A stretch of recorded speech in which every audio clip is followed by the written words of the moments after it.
If freedom is to survive and prosper, it will require the sacrifice, the effort and the thoughtful attention of every citizen. The stories of past courage can teach, they can offer hope, they can provide inspiration. But they cannot supply courage itself. For this each man must look into his own soul. A man does what he must, in spite of personal consequences, in spite of obstacles and dangers and pressures, and that is the basis of all human morality. Let us not emphasize all on which we differ but all we have in common. Let us consider not what we fear separately but what we share together.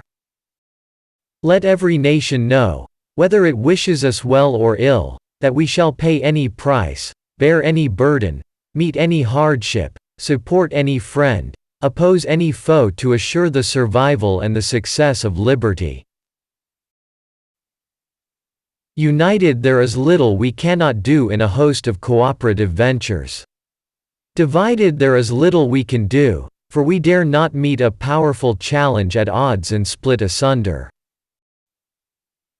The ignorance of one voter in a democracy impairs the security of all. If a free society cannot help the many who are poor, it cannot save the few who are rich.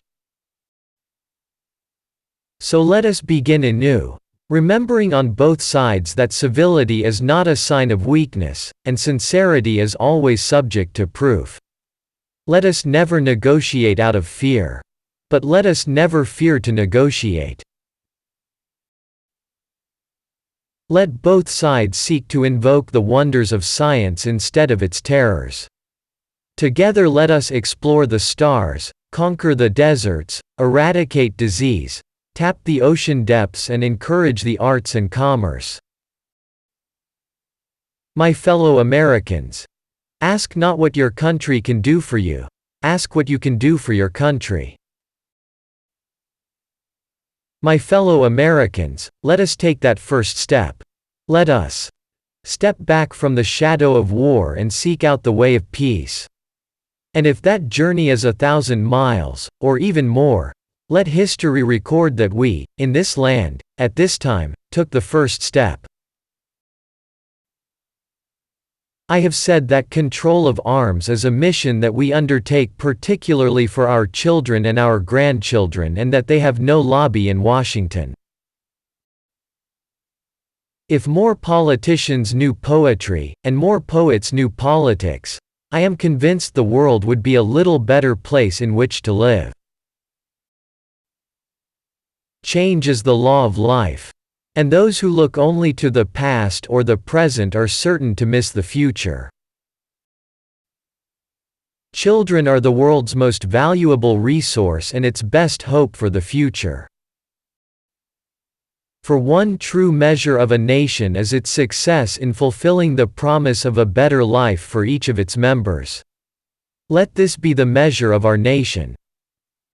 The success of this government, and thus the success of our nation, depends in the last analysis upon the quality of our career services. War will exist until that distant day when the conscientious objector enjoys the same reputation and prestige that the warrior does today. In the Chinese language, the word crisis is composed of two characters, one representing danger and the other, opportunity. We can say with some assurance that, although children may be the victims of fate, they will not be the victims of our neglect. I look forward to an America which will not be afraid of grace and beauty. An America which will reward achievement in the arts as we reward achievement in business or statecraft.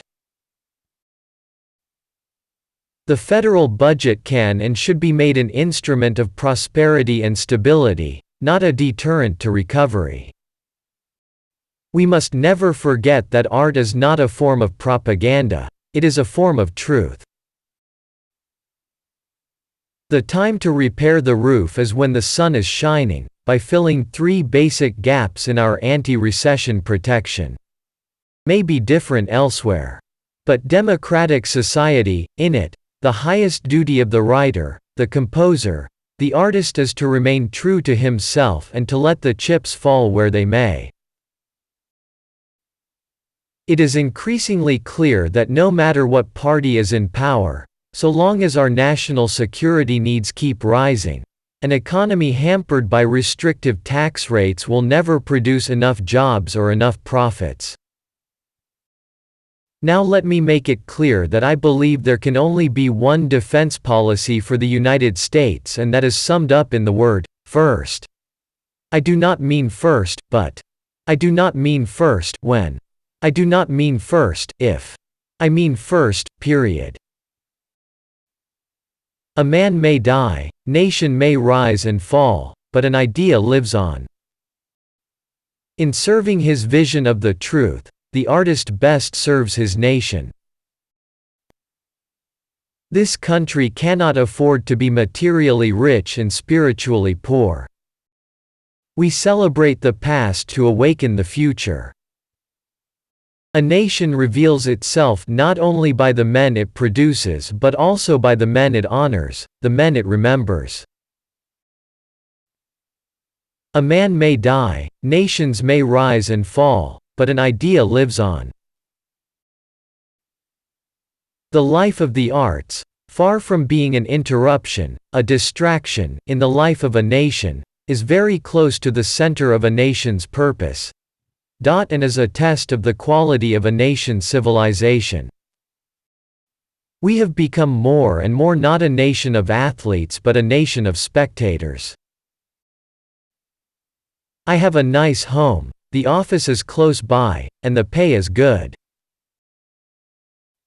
Conformity is the jailer of freedom and the enemy of growth. But however close we sometimes seem to that dark and final abyss, let no man of peace and freedom despair. For he does not stand alone. We must use time as a tool, not as a couch. Dante once said that the hottest places in hell are reserved for those who in periods of moral crisis maintain their neutrality. Forgive your enemies, but never forget their names. The rights of every man are diminished when the rights of one man are threatened. We must find time to stop and thank the people who make a difference in our lives. Those who make peaceful revolution impossible will make violent revolution inevitable. As we express our gratitude, we must never forget that the highest appreciation is not to utter words, but to live by them. Victory has 100 fathers and defeat is an orphan. We choose to go to the moon in this decade and do the other things, not because they are easy, but because they are hard. Those who dare to fail miserably can achieve greatly.